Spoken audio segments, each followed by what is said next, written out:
Hi you guys, it's been a week or so since I've uploaded a video onto YouTube about the HTC One X. Just want to share with you guys some thoughts I've been having with regards to JellyBean, and also waiting for Android 4.0.4 and the new update on our existing HTC One series handsets, the HTC One X and the HTC One S. I've been playing around with different settings on the phone and looking at different launchers, etc, etc.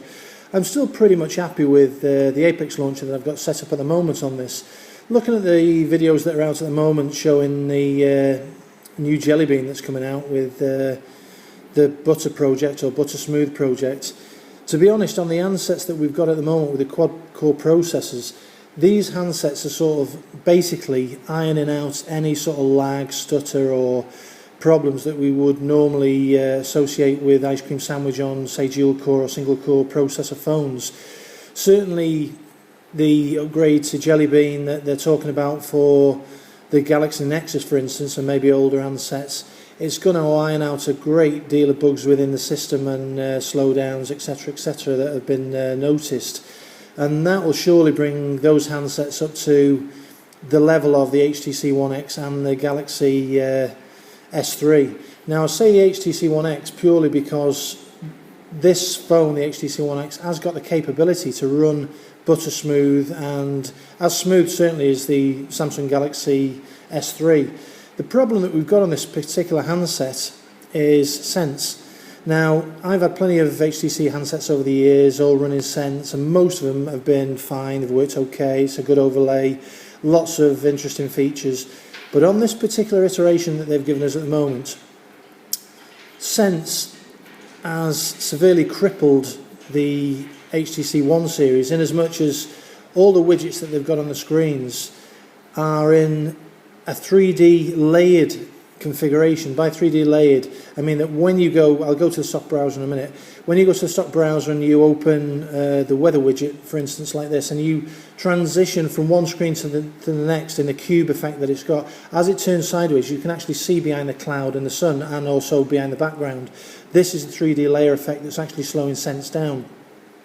Another thing within Sense, if you go to the YouTube widget, which I don't normally use, I've only put this on for purposes of this video, you can see on Apex that I've got running at the moment on here, it's buttery smooth, it works fine, there's no problems, all the apps run fine, transitions in and out, that's the home screen. If I want to go 2 or 3 screens to the left, I've got a shortcut to my folders, I click on that, it whizzes me over 3 screens, back on the home button, it goes back. Now what I'll show you now, I'll go back into settings, and we'll go down to apps.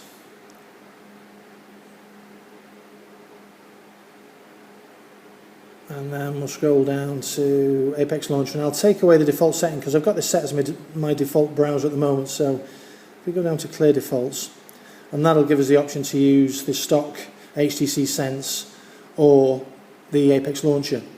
I'll go into HTC Sense. Get into HTC Sense.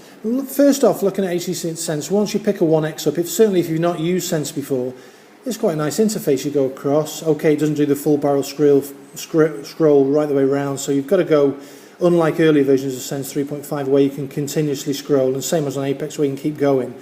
You don't have that option on here. But as I'm scrolling from screen to screen, I don't know whether the camera's picking it up as well as I can see it, it's the frame rate on Sense, it's almost appallingly shocking in as much as it stutters from screen to screen.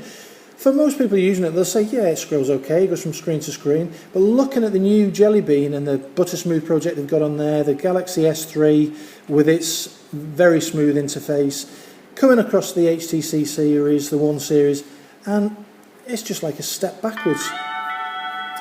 If we go to what I was saying about the widget, and you probably won't pick it up in camera, but if I turn it sideways, I can actually see the clouds floating over the sun behind, so they're hovering over the sun, and then the sun is hovering over the background behind it.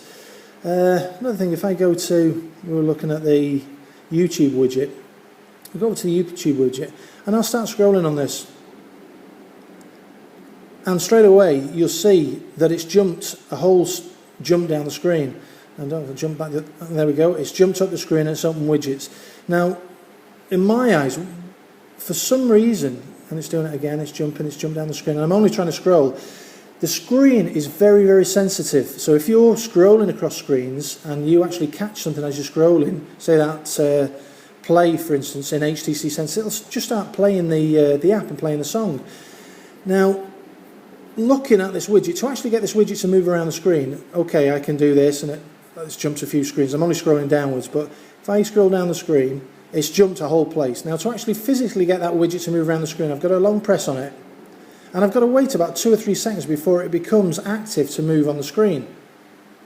So I move it back to the top of the screen, I'll start scrolling again, and straight away, none of the touches was more than a millisecond. It's jumped a whole third the way down the screen, and I actually carried on scrolling afterwards. Now, looking at that, I'll just go back on it again, and welcome your comments below and thoughts on this, but my real reason for looking for this new 4.0.4 update without actually rooting this phone and going on to maybe a rooted version of JellyBean at a later stage, my main reason for actually waiting for this update, one of the bugbears I've got is the 3-dot menu, and most people have this. Now, the new iteration that HT is shoving out is going to give you an option to do away with the 3-dot menu at the bottom and have it as an option on maybe the home button or the multitasking button, or the recent apps button, I should say. With a long press, it gives you the option to use that as a menu button or your recent apps. Now, for me, that's going to be one thing that's going to help the phone, but there's also going to be other fixes that are going to be in there. But chances are that even with these fixes, before JellyBean comes out, I will get the update, put it on this particular handset, and then go back to using Apex, because you'll get all the features that HTC have put into the handset that are useful and good, but then you'll be able to use something buttery smooth like Apex. And if we go back to the home, go back to Apex, it's as smooth as any of the YouTube videos that I've seen for the Galaxy Nexus running JellyBean. Go into the app drawer is the same, beautifully smooth, transitions are fantastic, nothing sort of lag, stutters.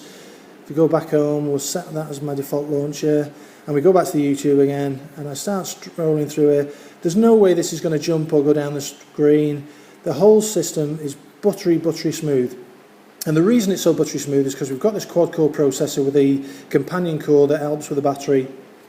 We've got the same internal capacity that the Samsung Galaxy S3 has got. The only problem on this particular handset and this line of HTC One series is the Sense UI that's been put over the top. And if HTC sorts the Sense UI, it's going to be great, but there's that many people now got used to the Apex launcher, Nova launcher, with its all different features, i.e. you've got the app drawer and you've got your wallpapers in the back of the app drawer, customization where you can do themes, and for instance, I've got on my home screen here, all my themes are themed. I mean, HTC have really dropped the ball in this respect. Anyway, leave your comments below and your views on this. Subscribe, give me a thumbs up if you thought this was interesting or you liked the video, and we'll discuss and share any views that you've got. Thank you.